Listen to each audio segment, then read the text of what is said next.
Israel foils an attempt by Hamas to carry out a terror attack in Jerusalem. We'll bring you the latest. The United States is issuing a warning to Turkey, telling Ankara to back off potential plans for a Syrian offensive. We'll be live in Washington. And famed American author and Nobel Prize laureate Toni Morrison dies at the age of 88.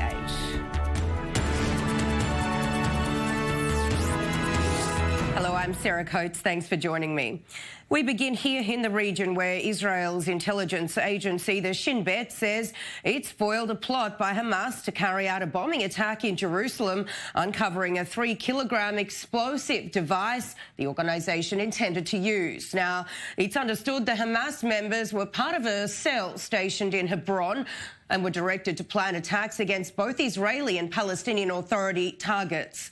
The Shin Bet arrested university student Tamer Raja Rajbi back in June, with him handing over the bomb, with authorities then finding out that he was recruited by Hamas as an explosives technician. And for more on this story, let's bring in our defence correspondent Daniel Semach. Daniel, thanks so much for joining me. Firstly, what more can you tell us about this foiled attack? Well, Sarah, it's been revealed just today about a thwarted attack that was thwarted months ago in a joint operation by the Israeli Internal Security Agency, the Shin Bet, as well as Israeli combat forces, Israeli combat special forces. And it really took place in what is often interpreted and seen as the hotbed of Hamas in the West Bank, that being the city of Hebron. And numerous times we hear about the Shin Bet thwarting plots attempted to be executed by Hamas, specifically in Hebron. Here we're talking about a group that's called Al-Qutla Al-Islamiyah. It's a group that's really intended to breed, train, and bring about the new generation of Hamas operatives. You mentioned the name of the main suspect. He was a part of that organization, and he's really seen as the potential bomb maker for Hamas to carry out attacks in the West Bank, not only necessarily against Israeli targets, but also against targets of the Palestinian Authority. Important to remind here that Hamas and the Palestinian Authority can oftentimes be viewed as rivals, specifically in the West Bank, but definitely a very big reveal by the Internal Security Agency of a plot that was intended to be carried out this summer in the city of Jerusalem, something that we understand was close to execution, given the fact that, as you mentioned, Sarah, he did have the bomb on his person. That bomb was laden with metal parts to sort of increase damage when it would ultimately be exploded. Certainly very concerning, Daniel, and this is just one cell. Tell me, how worried is Israel and the Shin Bet security service that there may be other people out there that they don't have any leads on? Well, whether or not they don't have leads, that we can't really say for sure. What we can say is that this is not the first case we're hearing being revealed, even in recent months, by the Internal Security Agency of Hamas specifically trying to establish a foothold and a stronghold even in the West Bank, not only in Hebron, but elsewhere as well. And we also understand that in this particular case, as well as in past cases, they're using internet and social media in order to communicate with potential recruits and using a younger generation. Now, this is definitely a point of concern when we're talking about the fact that this main suspect was indeed a student at a university in Hebron, and he is not the only example of that either. We understand from the most recent case that he was trying to recruit other students as well. So definitely a worrying situation for the Internal Security Agency, but it does seem as though Israel likes to pride itself on being on top of these attempts, but not necessarily underestimating their abilities. Certainly. Daniel, stay there. I'll come back to you shortly. And meanwhile, a memorial service is being held in the central Israeli town of Kfar Saba at a military ceremony right now, marking 5 years since the kidnapping and killing of Hadar Golden, whose body was snatched by Hamas along with Oren Shaul after they were killed during the 2014 Israel-Gaza war. Now, Golden's family has been at the forefront of calls to push the Israeli government to take action and get the soldiers' bodies back again today, saying they need the body of their son, Hadar Golden, home. And Daniel, tell me, you are at this ceremony. What are we hearing from the family there? Well, Sarah, we're now at the second part of the ceremony. The first part of the ceremony was really just the memorial service, as you said. Not much to be heard about the campaign to bring Hadar Golden's body back home, but really a ceremony that was attended to by the top brass of the Israeli military, the top brass of the Israeli political sphere, and also, obviously, the immediate family members, his two brothers and his older sister. We heard some strong sentiments expressed by his sister at the very beginning of that memorial service. Let's take a listen to what Ayelet had to say. I miss simplicity so much, to be normal and anonymous. I miss being a unified family with a sense of humor. And whoever says time heals has not gone through this experience. Time does a lot of things. It teaches you to carry the pain, but it doesn't heal. Time creates new layers of pain and longing. And that was just one of several sentiments we heard expressed not only by the immediate family, but also by commanders, even Hadar Golden's commander. Hadar Golden was indeed a officer in the Israeli combat forces of the Givati Brigade. And as I said, numerous Israeli leaders are here and speaking right now in the second part of their ceremony. Now, we move past the memorial service to really a ceremony that's been titled as Remembering and Reminding, so as not to forget that this is still a struggle that the Golden family is leading to bring not only Hadar Golden back home, but also the body of Oron Shaul, another IDF soldier who was killed in the 2014 Israel-Gaza war, whose body is also being held by Hamas in Gaza, as well as two Israeli civilians who entered the Gaza Strip. And this ceremony isn't only being attended to by people of the military sphere or the political sphere, but all across the spectrum, whether it be more left-wing parties like the Labour Party or the Blue and White Party led by Benny Gantz, as well as Moshe Ya'alon. Both are also here, and as well as leaders of the United Right Front Party. Sarah? Daniel Semaki in Kfar Saba, thank you so much for bringing us that report. Israel has approved the construction of thousands of settlement units in the West Bank, with NGO Peace Now releasing a statement saying the 2,304 housing units are at various stages in the approval process, adding the approval of settlement plans is part of a disastrous government policy designed to prevent the possibility of peace and a two-state solution. Now, last week, Israel's Security Cabinet unanimously approved Prime Minister Benjamin Netanyahu's plan to build 700 housing units for Palestinians living in the West Bank's Area C, which is under full Israeli civil and security control. Moving now to those deadly shootings in El Paso and Dayton, and US President Donald Trump has announced that he plans to visit Texas tomorrow, despite calls from Democrats for Trump to stay away, saying he's provoked the anti-immigrant rhetoric, which is eerily similar to the language used in the shooter's manifesto. Meanwhile, authorities are revealing the possible motive behind the Dayton shooter. All this as a discussion over gun control heats up. Let's go now to our correspondent, Andy Rosegin, who is in El Paso, Texas. Andy, tell me, what is the very latest on the ground there now? How are people feeling about this planned trip by Trump tomorrow?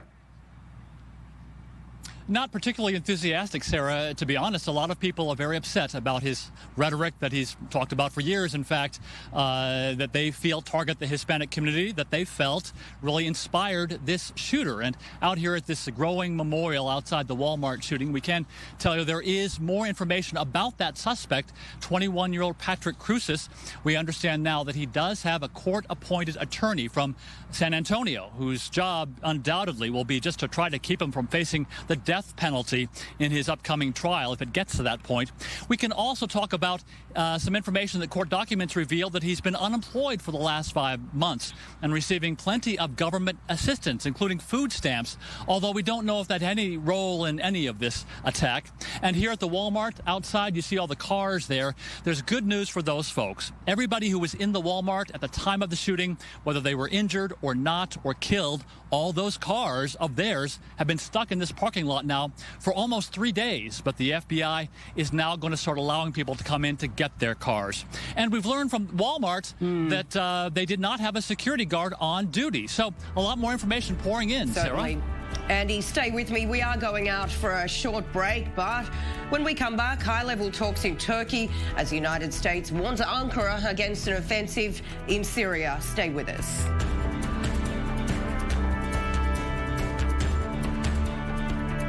Our world is moving so fast. The internet, social media, blogger spin, and opinion. Where do you turn for the real story? The latest information, expert analysis, and a fresh perspective on the trending news of the day. I'm Derek Dennis. Give me 30 minutes. Take 30. Only on I-24 News. From Hollywood to the Holy Land, we bring you all that's trending in lifestyle, arts, entertainment and technology. Speaking to the culture catalysts which create, innovate and inspire.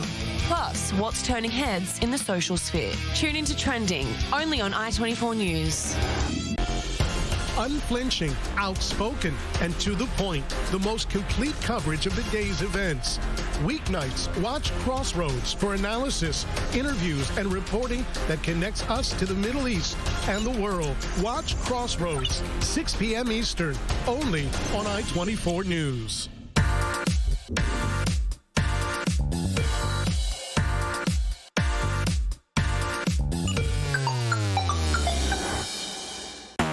Of creativity, the effects of technology, the development of entrepreneurship. Israel Business Weekly connects you to the story like no one else. Tune in for a journey around the world to find the inventors and technologies shaping our future. Watch Israel Business Weekly every Sunday evening at 9 p.m. Eastern, only on I-24 News. I-24 News, the international channel in the heart of the Middle East, now brings you a new view of this troubled region. From I-24 News' acclaimed Arabic language channel, the stories, the people, the passions of the Middle East that you haven't seen before. A weekly roundup of highlights from I-24 News Arabic. Every Sunday, only on I-24 News.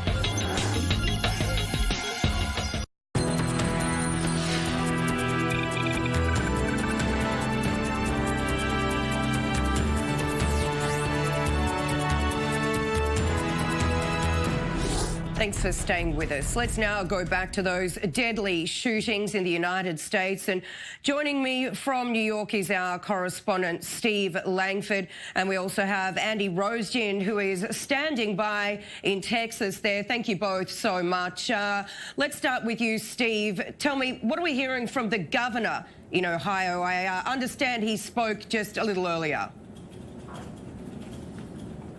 Governor Mike DeWine in Ohio is asking lawmakers to act on a so-called red flag law, saying police need to be able to reach out to people who are armed, who are dangers to themselves and others. He's also urging background checks for all gun sales except between family members, proposing more psychiatric care and school violence tip lines, and asking the state government to monitor social media for threatening messages. Now, what are the chances of that actually happening? The state assembly has a strong Republican majority, so this could just be nice wishes.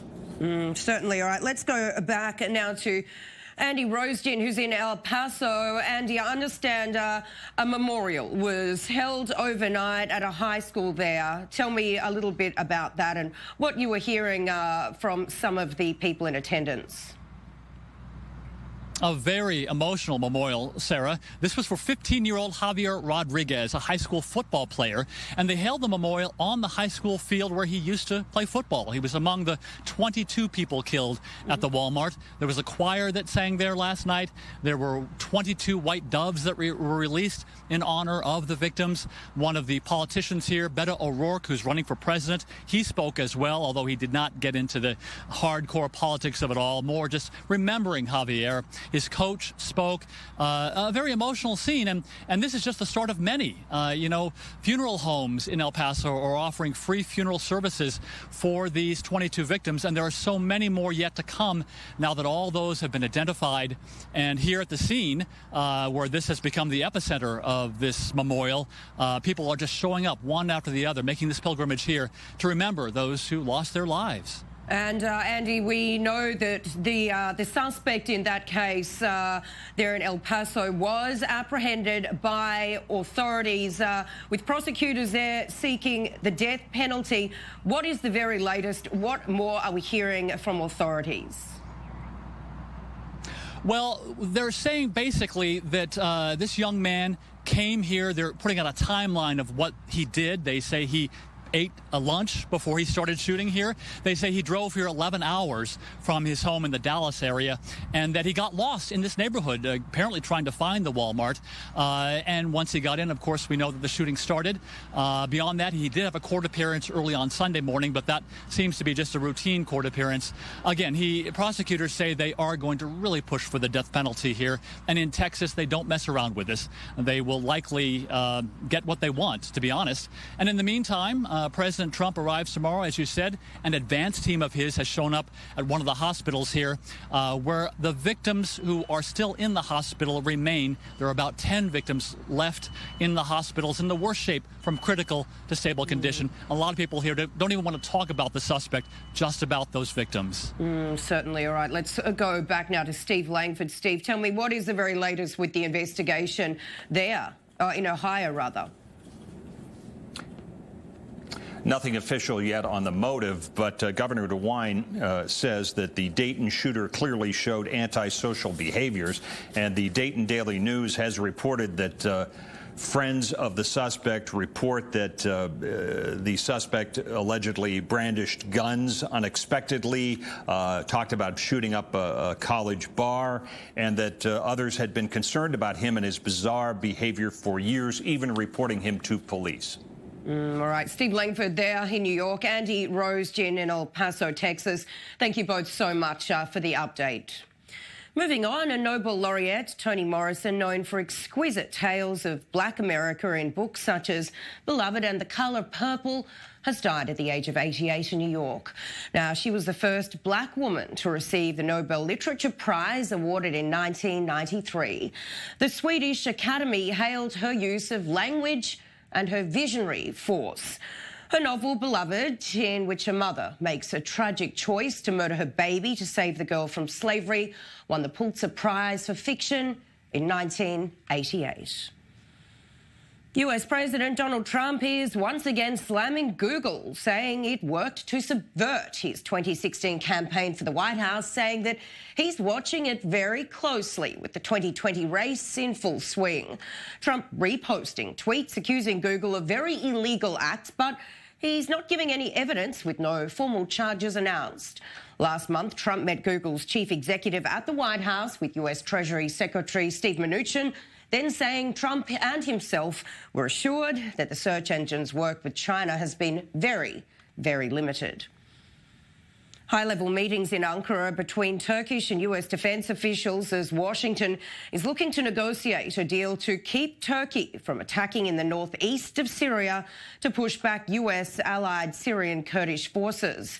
American Defence Secretary Mark Esper says that any move such as that by Ankara would be unacceptable, threatening the safety of US troops in the region.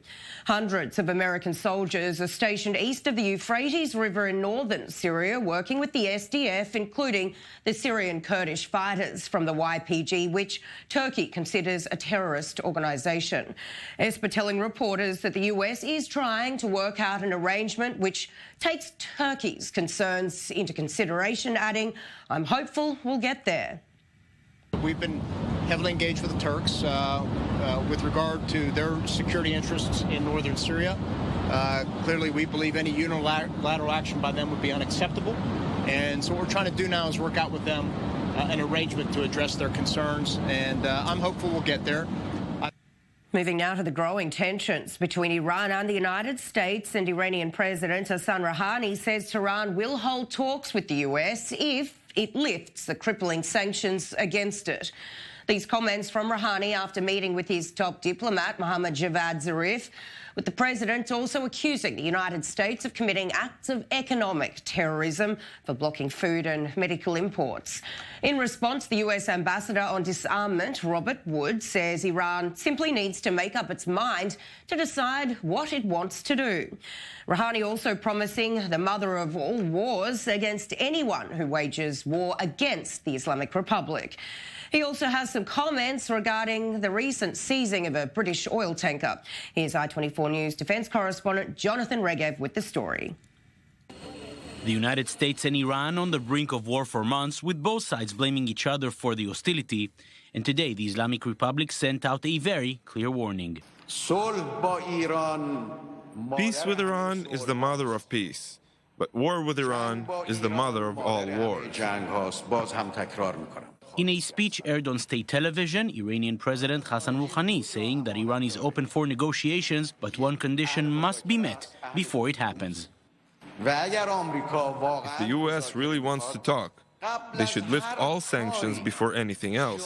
They have to lift all sanctions so they are no longer criminals against human rights. We will not negotiate with criminals against human rights. We will not negotiate with criminals. Rouhani also addressing the latest incidents with oil tankers passing through the narrow Strait of Hormuz.